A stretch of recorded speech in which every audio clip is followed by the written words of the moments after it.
위원님 안녕하세요. 네, 안녕하세요. 예, 좀 질문 드리도록 하겠습니다. 네. 먼저 위원님께서는 그 농심 노동조합 대의원과 그리고 감사를 하셨습니다. 네. 이걸 거치면서 이제 정치 활동도 열심히 하고 계시는데 먼저 독자분들께 위원님 소개 부탁드리겠습니다. 예, 안녕하세요. 시의원 송자입니다. 저는 정의당 소속 의원이고요. 제가 처음에 정의당 시의원으로 당선됐을 때 고 노회찬 대표님께서 저 축하 전화를 주셨어요. 그래서 수원시 의회 정의당 첫 입성인데요.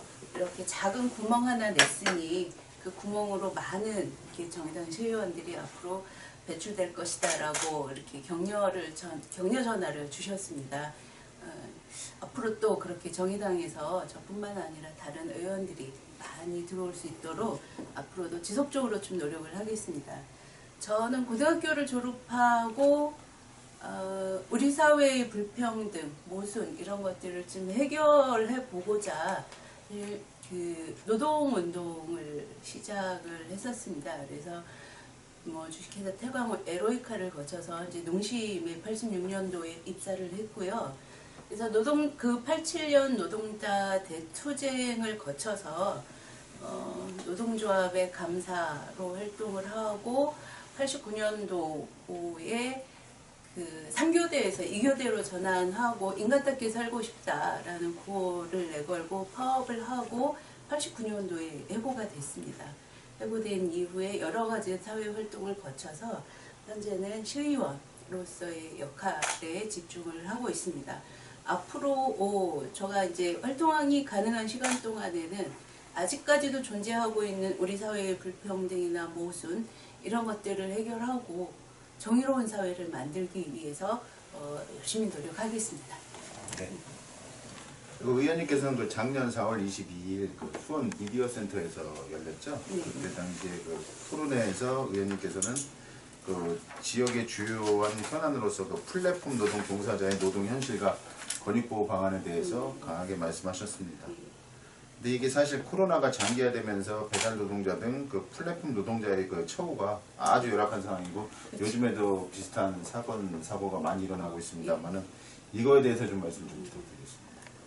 예, 요즘 노동자들이 안전사고로 인해서 목숨을 잃는 안타까운 사건들이 좀 많이 있습니다. 그런 이유 중에 하나가 지금 이제 세계적으로 기술혁명이 벌어지면서 경제나 산업에 새로운 변화들이 많이 일어났고요. 그에 따라서 노동의 유형도 굉장히 많이 변했습니다. 그래서 이 변화된 노동의 유형들을 기존에 있던 전통적인 법률로는 보호할 수 없게 되어 있는 부분들이 생겼는데요. 그중에 대표적인 것이 플랫폼 노동자들이라고 생각합니다. 그리고 플랫폼 노동자를 대표하는 것이 그 배달 노동자, 라이더라는 생각이 들어요. 그래서 그때 당시에 저는 이 플랫폼 노동자들을 어떻게 기존의 법률 이외에 다른 사회 안전망으로 끌어들여서 이들을 보호할 수 있을까에 대한 고민들을 좀 많이 했습니다. 그래서 4대 보험에 의무적으로 가입할 수 있게 하고 그다음에 산재보험에 그 가입을 지금은 뭐 실시가 되고 있는데 이 가입 범위를 좀 확대한다거나 이런 것들로 해서 이 사회적 안전망으로 끌어들여야 된다. 그래서 그들을 보호해야 된다라는 생각들을 좀 많이 하고 있었습니다. 그래서 그런 것들을 하기 위해서 제가 수원시에 노동인권 조례를 제정을 했고요. 그래서 그 노동인권 조례를 바탕으로 해서 노동자들의 인권들을 보호하고 그들을 안전하게 보호할 수 있는 여러 가지 사업들을 좀 진행을 했었습니다. 그래서 아직까지 수원시가 노동정책과가 생겨났는 지 2년 정도 됐는데요. 네네. 예, 구체적으로 어떤 노동정책과 관련한 로드맵이나 이런 것들이 좀 부족한 상황이긴 하지만 여기 수원 이동노동자 쉼터라든가 예, 그 다음에 뭐 수원시 비정규직 노동자 복지센터를 통해서 이런 플랫폼 노동자들의 실태 이런 것들을 뭐 예산을 들여서 실태 조사를 한다든가 여러 가지 이제 많은 것들을 하고 있습니다. 그래서 노동정책과가 새로 생겨서 저희 기대 굉장히 많이 했는데 일정 부분 실망한 부분도 있지만 실망만 하고 있을 게 아니라 부서와 협조해서 새로 이렇게 수원시의 노동하고 관련된 특히 사회적 이렇게 가장 취약한 부분에 있죠. 요즘엔 필수 노동자라고 불리시기도 하는데 네네. 그렇죠. 예, 그분들을 위한 정책들을 앞으로 많이 펼쳐나갈 생각입니다. 아, 네. 네. 그리고 그 수원시 소상공인 지원 및 골목사건 활성화에 관한 조례, 그 정부 개정 조례가 앞선 3월 19일 공포돼 시행되고 있습니다. 아, 예, 예.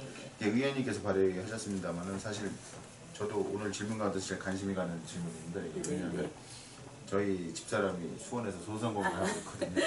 이해가 되면서 설명 부탁드리겠습니다. 저희 주변에 소상공인분들이 의외로 굉장히 많으세요. 네네, 예, 그렇죠. 저희 주변에 막 커피숍 하시는 분, 식당 하시는 분, 아니면 조그맣게 네일샵 하시는 분들 굉장히 많습니다. 네. 근데 이제 저가 3월에는 이렇게 소상공인 지원법 조례를 개정을 했고 4월에는 또 골목형 상점가 지정 지원에 관한 조례 이렇게 연달아서 2달 사이에 소상공인하고 관련된 조례들을 개정하고 제정을 했습니다. 네네. 코로나19로 인해서 전반적으로 그 경제 활동이 위축이 됐죠. 위축이 많이 됐습니다. 그런데 이 골목 상점가 특히 소상공인들 같은 경우는 우리 경제의 미세혈관과 같은 존재거든요. 이 미세혈관들이 원활하게 잘 돌아야 이 경제가 살아나는 거예요. 그렇죠. 예. 그렇죠. 그런데 지금은 이 코로나로 인해서 굉장히 어렵습니다. 그런데 기존에도 수원시에서 사실은 이 소상공인을 위해서 소상공인 지원, 그러니까 특례 보증이라든가 이런 사업들을 많이 실시를 하고 있었어요. 그런데 다만 이것들이 조례화, 법제화되지 않아서 지원 근거라든가 이런 것들을 확실히 할 필요가 있었습니다. 그래서 예, 수원시 소상공인을 위한 특례 보증과 그거에 따른 2차 보전 이런 것들을 좀 법제화하면서 그 지원의 토대들을 좀 마련한 부분이에요. 그래서 2차 보전 같은 경우는 특례 보증을 받으려고 신용 보증 기관에 가면 그에 따른 수수료가 발생을 하고 발생하죠. 예, 수수료가 발생을 합니다. 그래서 그 수수료에 대한 지원이라든가 그 지원받은 금액에 대한 이자를 보전한다든가 이런 2차적 지원들을 좀 명확히 법제화한 내용이고요. 그리고 또 소상공을 위한 조례 4월 달에 발의된 조례는 이 골목형 상점가를 지정하고 지원하는 내용입니다. 네네. 그동안에는 골목 상점가 지원 내용이 있었지만 사실 전통시장에 비해서 지원 내용이 굉장히 부족했어요. 빈약했죠? 예. 네, 그래서 상당히 빈약했습니다. 골목형 상점가로 지정이 되면 전통시장에 준하는 지원을 받을 수가 있습니다. 그래서 골목형 상점가로 지정받기 위해서는 600평 안에 30개 이상의 점포가 들어있어야 된다든가 상인 조직이 있어야 된다라는 여러 가지 조건들이 들어가 있지만 이렇게 지정이 됐을 때는 똑같이 공모사업에 지원할 수 있다든가 그리고 이 골목 상점가에서 가장 그 상인분들이 원하던 게 온누리 상품권을 쓸 수 있게 해달라는 거였거든요. 예, 그래서 이렇게 상점가로 지정이 되면 온누리 상품권도 쓸 수가 있게 되죠. 그래서 아주 실질적인 도움이 될 수 있는 방향으로 조례를 제정하려고 신경을 좀 많이 썼습니다. 예, 고맙습니다. 특히 의원님께서는 그 공약사항으로 간변단체 보조금 등 특혜 폐지와 주민참여 예산제 활성화를 말씀하셨습니다. 네네. 사실 이게 간변단체 보조금이 긍정적인 효과보다는 부정적인 효과가 있는 게 사실이고요. 제가 몇 년 동안 지켜봐왔어도 상당히 안 좋은 사건 사고가 많이 일어났습니다. 그걸 둘러싸고 이에 대한 그 진행 사항과 경과를 좀 듣고 싶습니다. 앞으로 어떻게 할 것인가도 같이 말씀해 주세요. 네. 요즘에는 관변단체라고 안 부르고 스스로도 국민운동단체라고 부르고 있어요. 그래서 이 시 집행부에서도 보고서나 이런 데 보면 국민운동본부, 아니 국민운동 조직 이런 식으로 국민운동단체라고 이렇게 명명이 돼서 올라오고 있습니다. 하지만 기존의 어떤 시민단체들이라든가 이런 단체들은 어떤 사업 지원을 받기 위해서는 어떤 공모를 한다든가 이렇게 해서 활동할 지원금만 받는 반면에 이렇게 국민운동단체라고 하시는 이 관변단체들은 사실 상위 법령에 이분들을 지원할 수 있는 근거들을 토대로 해서 지방자치단체에서 이분들한테 일정 부분의 지원금을 사업이 어떻든 간에 지원을 했었습니다. 예. 그리고 실제로 여기 자유총연맹 수원 건물인가 그것도 수원시에 에서 그렇죠. 이렇게 지원을 해주는 것으로 알고 있어요. 그래서 뭐 매달 그런데 최근 들어서는 이분들의 조직이라든가 활동이 좀 위축되긴 했습니다. 지원금도 사실은 좀 많이 예전에 비해서 줄었고요. 네. 근데 저희가 그 지원금 사용 내역을 자세히 들여다보면 일반 봉사단체와 다른 게 없습니다. 사실 어디 고구마 심어서 고구마 수확해서 나눠준다든가 반찬봉사를 한다든가 이런 정도의 활동, 뭐 기타 그리고 membership 뭐 요 정도의 활동을 하는데 저희가 그렇게 지원을 해줘야 될 필요성이 있는가라는 의구심이 굉장히 많이 들죠. 그래서 그렇게 지원금 사용 내용들을 꼼꼼하고 세세하게 들여다보고 그래서 지원금의 내용들을 좀 불필요한 예산들이 지급되는 것들은 뭐 행정사무감사나 이럴 때 줄여줄 것을 요청을 하고요. 뭐 예를 들면 뭐 태극기를 뭐 이상하게 뭐 교체를 한다든가 예. 그런 것들은 좀 많이 견제를 하고 예산이 허투루 쓰이지 않도록 그렇게 하고 있습니다. 그래서 이 상위 법령에 이 관변단체를 지원할 수 있게 한 법령들은 사실은 지금 시대에 맞지 않습니다. 이것들은 좀 폐지되어야 될 것 같고요. 그런 역할들을 저희 정의당 국회의원님께서 해주셨으면 좋겠다라는 바람을 갖고 있긴 합니다. 그리고 이 단체들 스스로도 그렇게 지방자치단체나 관에서 받는 그런 지원금들 없이 스스로 자립할 수 있고 활동 내용들을 좀 이렇게 범위를 넓혀가야 스스로 관변단체라는 이 부정적인 딱지들을 좀 떼릴 수 있을 것 같습니다. 예, 그래서 저는 앞으로도 계속 상위 법령에 보장돼 있어서 지원을 확 줄이거나 지급을 못하게 할 수 있는 능력은 저에게 없지만 기왕에 지급되고 있는 지원금이라든가 이런 것들을 좀 꼼꼼하게 살펴보고 예산이 낭비되지 않도록 좀 하겠습니다. 예. 주민참여 예산은 저가 시의원이 되기 전서부터 관심을 많이 갖고 이렇게 지켜보던 사업이었어요. 그런데 작년 한 해 동안 주민참여 예산이 사실은 수원시에서 후퇴를 했거나 사업이 저는 축소되었다라고 판단을 하고 있습니다. 그래서 지난 행정사무감사 때도 제가 강하게 집행부에 요청을 했던 사항인데요. 그 세 가지로 작년에 주민참여 예산들을 좀 정리할 수 있을 것 같습니다. 그러니까 작년에 첫 번째로는 그 사업 제한의 유형을 구분했습니다. 그래서 동단위, 그러니까 시정참여형, 구정참여형, 동단위 참여형 이렇게 구분을 지었어요. 그전에는 이제 동단위 참여형이 없었는데 네. 그렇게 해서 조금 더 사업 내용들을 풍부하게 하겠다라는 거였거든요.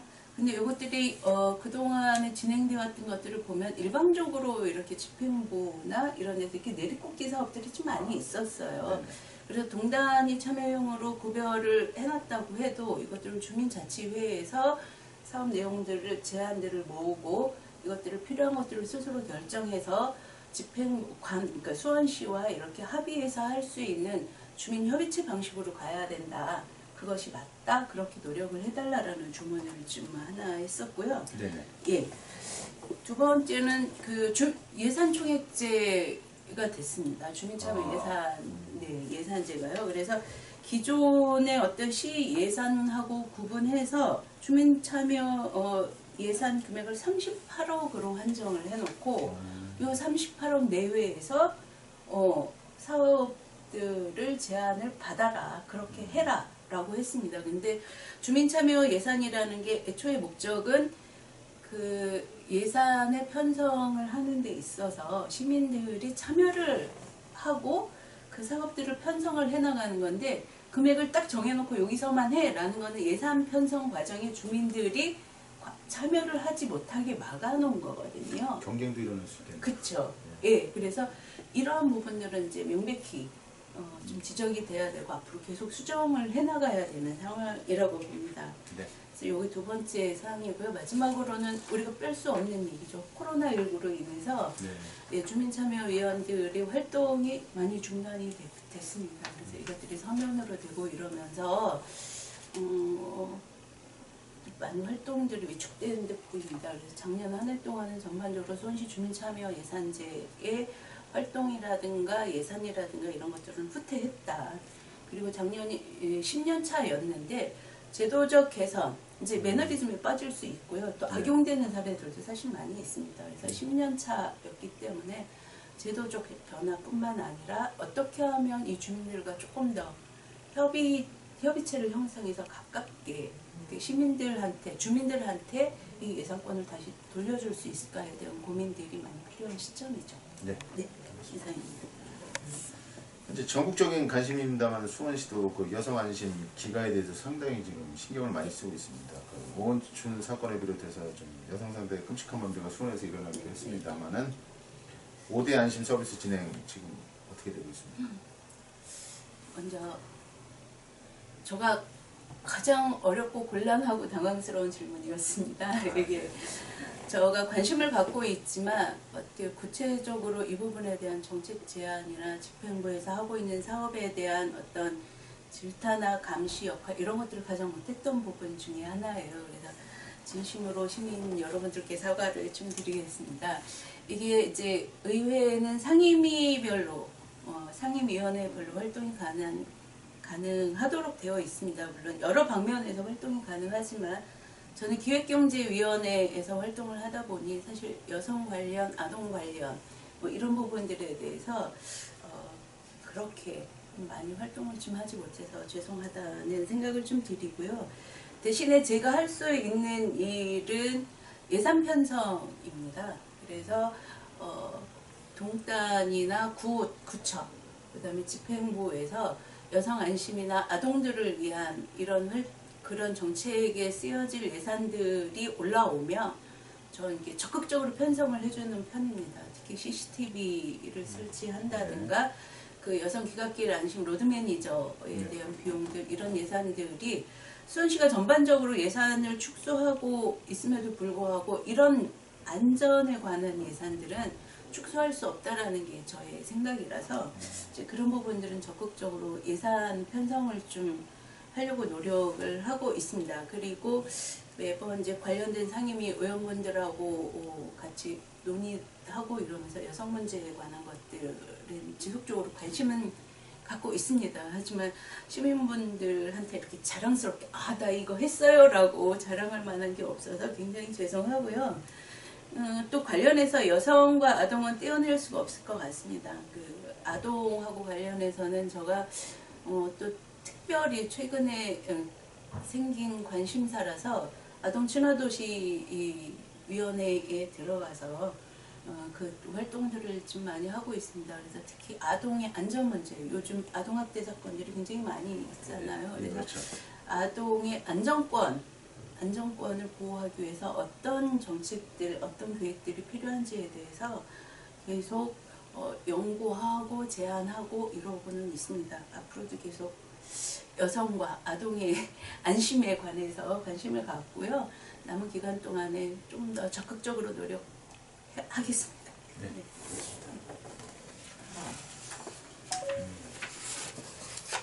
전에 그 수원 한들의 우려 생활협동조합 이사를 지내셨습니다. 네. 더불어 사는 세상을 만들기 위해서는 그 지역 주민의 뜻을 실현하는 그 활동을 그 생활협동조합이라고 말씀하셨는데 한국에서 이 생활협동조합의 활동이 어떻습니까? 그리고 더 발전시키기 위해서, 그러니까 그 발전시킨다는 게 좀 긍정적인 방향으로 도움이 되는 방향으로 하기 위해서는 어떠한 요소들이 필요한지 말씀해 주시기 바랍니다. 네, 예. 생활협동조합과 사회적 협동조합이 있습니다. 생활협동조합과 사회적 협동조합은 이제 차이가 있기는 합니다. 근데 요즘에는 주로 사회적 협동조합 쪽으로 많이 나아가는 편이에요. 우리 주변에서 생활협동조합을 많이 볼 수 있는 게 주로 자연드림이나 뭐 두레생협이라든가 그렇죠. 이런 그 식재료 파는 것들이 이제 가장 가깝게 볼 수 있을 것 같습니다. 이제 이 협동조합이 굉장히 다양한 분야에 있어요. 저는 심지어 이렇게 목록을 보다가 결혼정보회사도 협동조합으로 만들어서 이렇게 운영을 하더라고요. 그래서 굉장히 다양한 분야인 것 같은데 저는 이렇게 협동조합은 사회적 협동조합으로 차츰 많이 변해가고 있지만 더 확대돼야 된다라고 생각을 합니다. 저희가 사회적이라는 이름을 붙일 때는 사회적인 활동을 더 염두에 두는 거죠. 그러니까 협동조합이 좀 더 공적인 부분, 공익성을 조금 더 염두에 두면서 이렇게 활동을 하는 그런 방향으로 나아가는 게 맞다라고 생각을 합니다. 그래서 이 사회적 협동조합이 저희도 보면 사회적 협동조합이라는 이름을 걸고 그러니까 전국적으로 중앙정부에서도 사회적 경제 안에 이 사회적 협동조합이 들어가 있는데요. 이 사회적 경제를 활성화시키기 위해서 정부나 지방정부에서도 굉장히 많이 노력을 하고 있어요. 그런 사회적 기업에서 생산되는 물품들을 할당해서 의무적으로 일정 부분을 구입해 준다든가 행사 때 그 물건들을 의무적으로 쓴다든가 하지만 그래도 이 경제적 자립 부분이 굉장히 어려운 것 같습니다. 우리가 사회적 공익성과 일자리 창출 뭐 이런 부분 긍정적인 부분들을 위해서 굉장히 많은 지원, 행정적 지원들뿐만 아니라 이렇게 경제적 지원도 하고 있지만 사실 스스로 자립을 하기 위한 이런 구조로 변해가지 않으면 굉장히 어려울 것 같다라는 생각이 들어요. 저도 한둘의 의료생활협동조합을 했지만 망했거든요. 아, 그랬어요? 예, 한의원을 차렸는데 이것들이 아. 스스로 자립 기반이 만들어지지 않으니까 버텨낼 수가 없더라고요. 그래서 앞으로 이런 사회적 기업들도 그렇게 우리 경제의 유형들, 경제가 많이 변해가고 있고 사회도 변하고 있는데 이런 어떤 이익을 추구하는 기업과 경쟁하고 거기서 살아남으려면 언제까지 이렇게 지원에 기대서 할 수는 없거든요. 그래서 그런 어떤 운영의 구조라든가 이런 것들을 좀 많이 변화시키는 노력들, 자립의 노력들이 있어야 될 것 같고요. 뭐 지방정부나 지자체에서는 또 지금보다 훨씬 더 적극적인 지원이 필요하죠. 굉장히 지금은 소극적인 지원에 불과하다는 생각이 들거든요. 물건을 사준다든가 일자리를 마련하면 그 인력에 대한 인건비 정도 지원해주는 정도로는 이 사회적 기업들, 사회적 협동조합들이 그렇게 버티기가 좀 힘들 것 같습니다. 아주 영세하게 밖에. 그리고 요즘은 세계적 추세가 대기업들이요. 대기업들이 일정 부분 탄소 배출량이라든가 사회적 기여라든가 이런 것들을 이제 하는 게 의무화되면서 다른 나라들 같은 경우 이 대기업에서 예를 들면 탄소 배출과 관련한 사업들을 해야 되는데 이것들이 본인들이 사업체를 꾸려서 이 탄소 배출을 줄이는 것이 아니라 사회적 협동조합이라든가 사회적 기업들에게 좀 기부를 하거나 이쪽 운영에 도움을 주면서 이 대기업들이 사회적 기여를 한다든가 탄소 배출량을 줄이는데 일정 정도의 그런 퍼센트를 이쪽 사회적 기업이 많이 나눠주고 있더라고요. 예, 우리는 국내에서도 한 2-3건 정도의 사례가 있는데 그렇게 해서 이 사회적 협동조합이나 사회적 기업들도 같이 공생할 수 있게 그래서 이것들이 우리 사회 전반적으로 지방정부나 정부, 그 다음에 기업들, 그 다음에 시민들, 그 다음에 협동조합의 주체들이 같이 변화하고 공생할 수 있는 관계들을 좀 만들어야 된다. 그렇게 생각을 하고 있습니다. 네. 마지막 질문입니다만 수원 시민들께 하시고 싶은 말씀이나 아니면 앞으로 향후 활동 계획 말씀해 주세요. 시간이 참 빠른 것 같습니다. 금방 시의원 당선된 것 같은데 딱 3년 지났고 1년 남았습니다. 마음이 조급해지기도 하고요. 스스로 반성도 하는 시기인 것 같고 또 다음 준비를 어떻게 해야 되나 하는 이런 아주 복잡한 심경이 있는 시기인 것 같습니다.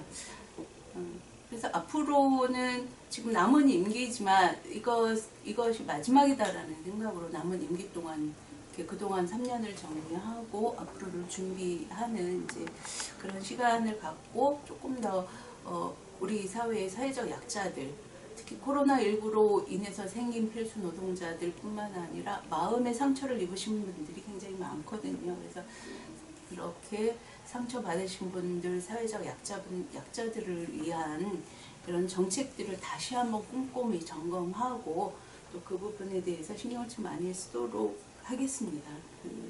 손시민 여러분들 지금 이게 끝이 보이지 않을 것 같으니 코로나19가 아직도 계속 진행되는 상황인데요. 잘 버텨내야 된다고 생각합니다. 그리고 지금까지 잘 버텨주셨고요. 저도 잘 버티도록 노력하겠습니다. 감사합니다. 감사합니다.